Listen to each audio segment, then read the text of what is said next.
नमस्कार, आप सभी का बहुत बहुत स्वागत है TV7 भारत पर। मैं हूं आपके साथ अंकुर गोस्वामी। आप सभी का स्वागत करता हूं TV7 भारत के इस विशेष कार्यक्रम में। तो ज्यादा वक्त जाया ना करते हुए सीधे रुख करेंगे खबरों की ओर और बात करेंगे पश्चिम बंगाल की। पश्चिम बंगाल की राजनीति से एक बड़ी खबर सामने आई है जिसने पूर्व मुख्यमंत्री ममता बनर्जी और उनकी पार्टी तृणमूल कांग्रेस की मुश्किलें बढ़ा दी हैं। मामला विधानसभा में नेता प्रतिपक्ष के पद से जुड़ा है और अब इस पर हाईकोर्ट की टिप्पणी ने सियासी गलियारों में नई बहस छेड़ दी है।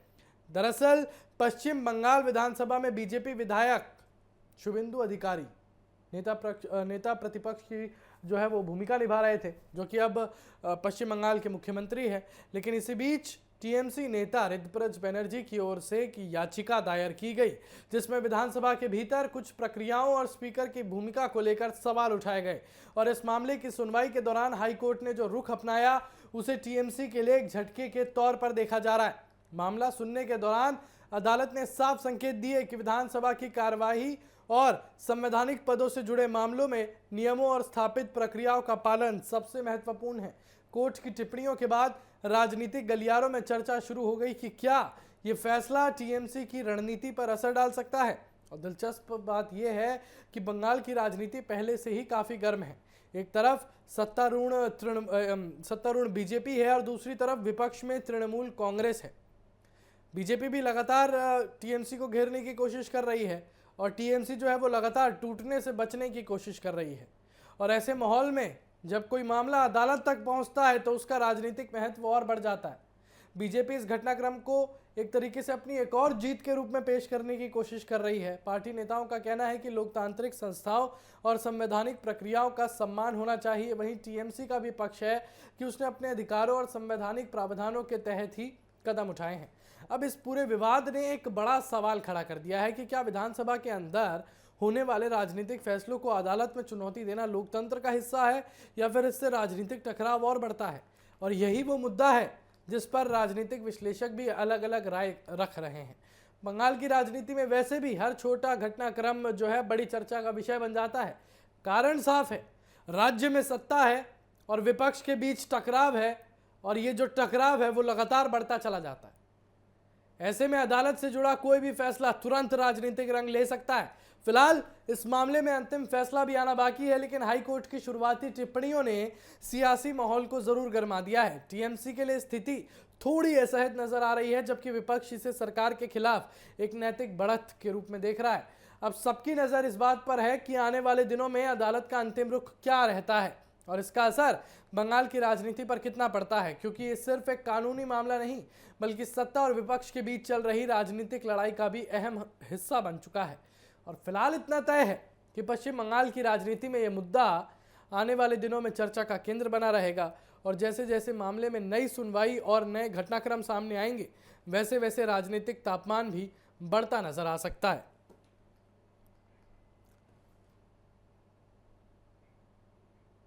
चलिए इसी के साथ रुक करते हैं अगली खबर की ओर।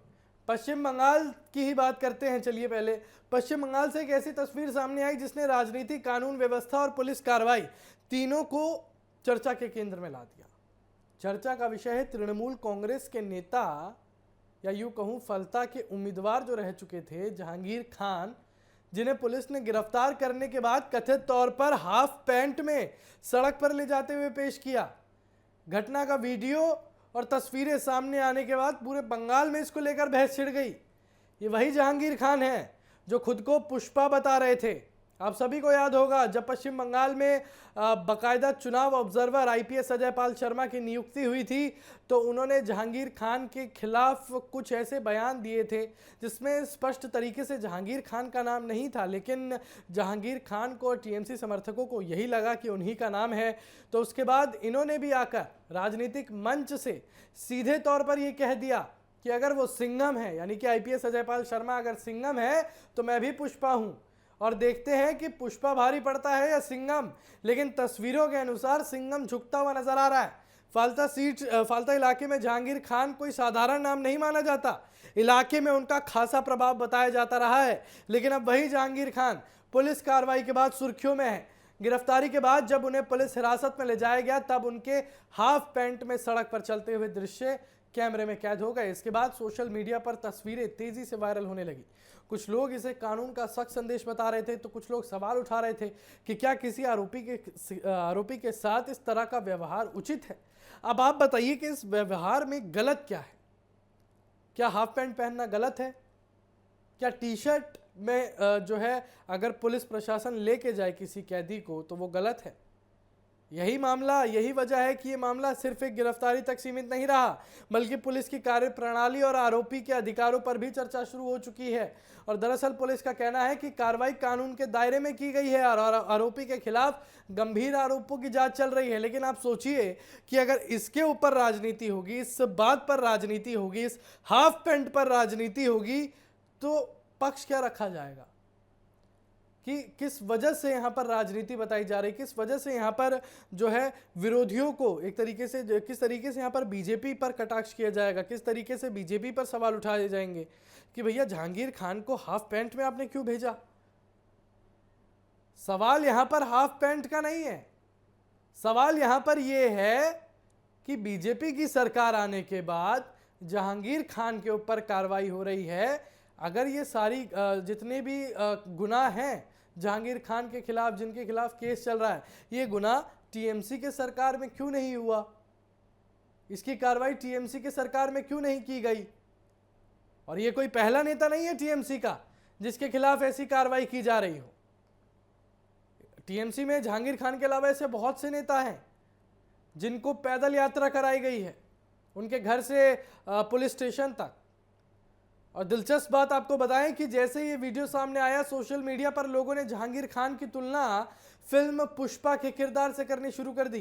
कई यूजर्स ने फाल्ता का पुष्पा कहना शुरू कर दिया। हालांकि ये तुलना राजनीतिक और सोशल मीडिया बहस का हिस्सा बन गई है, लेकिन असली सवाल अभी भी कानून और प्रक्रिया को लेकर ही खड़ा किया जा रहा है।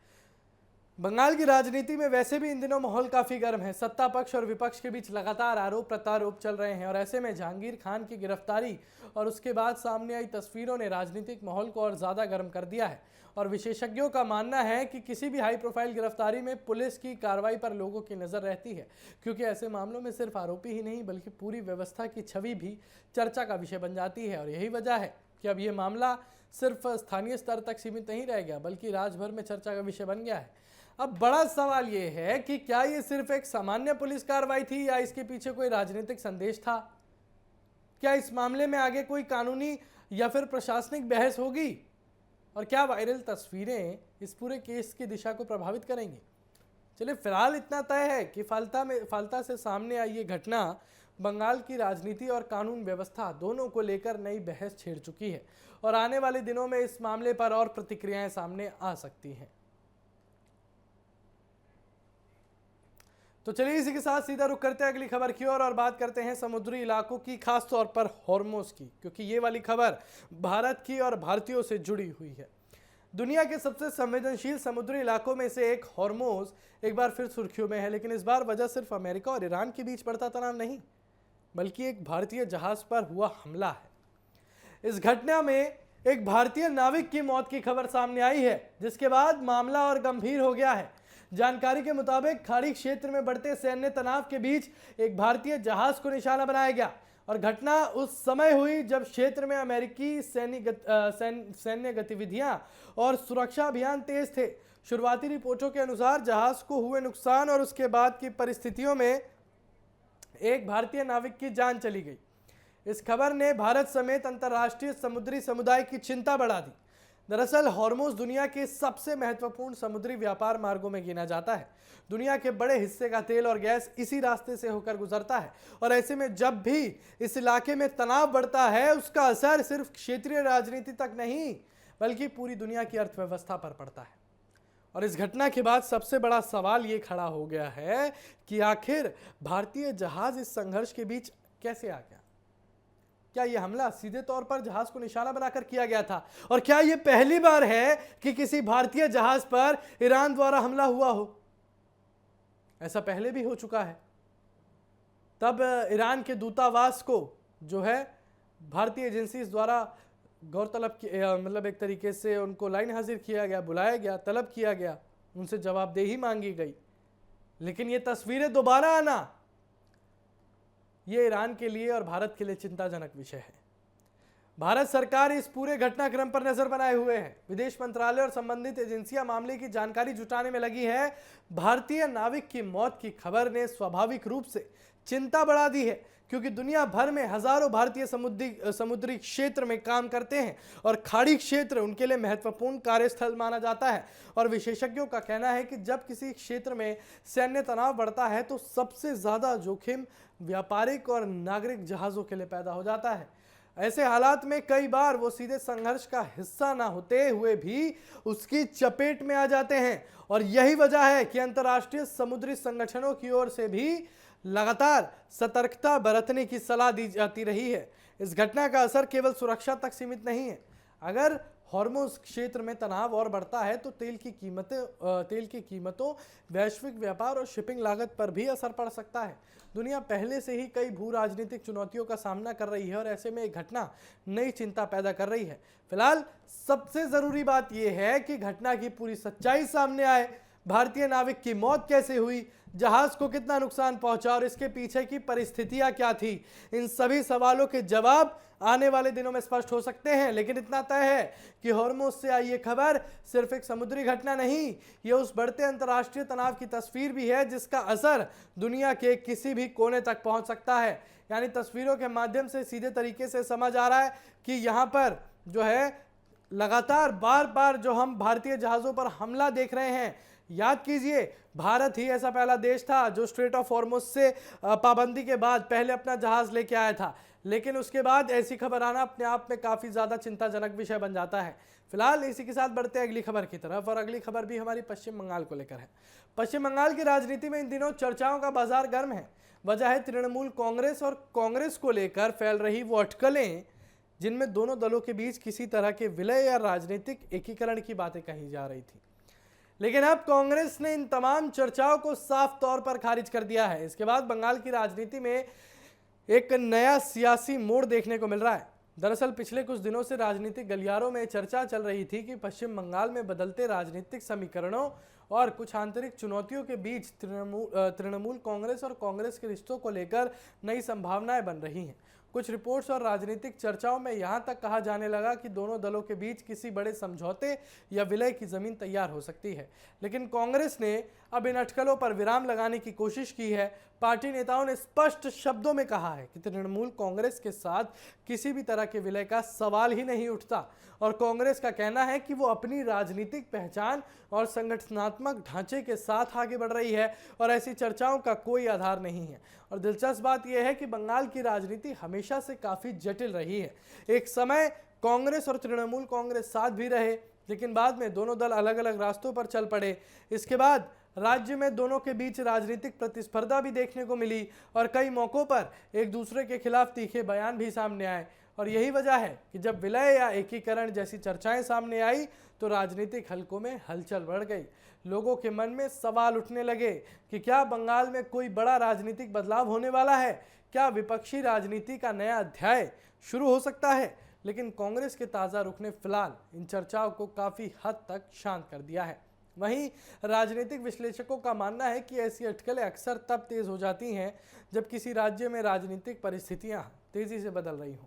पश्चिम बंगाल में भी हाल के दिनों में कई राजनीतिक घटनाक्रम देखने को मिले हैं, जिनकी वजह से नए समीकरणों को लेकर चर्चाएं बढ़ी हैं। हालांकि कांग्रेस ने अपना पक्ष साफ कर दिया है, लेकिन राजनीति में संभावनाओं के दरवाजे कभी पूरी तरह बंद नहीं होते, और यही कारण है कि आने वाले दिनों में भी इस मुद्दे पर नजर बनी रहेगी, खासकर तब जब राज्य में चुनावी माहौल और राजनीतिक गतिविधियां तेज होंगी।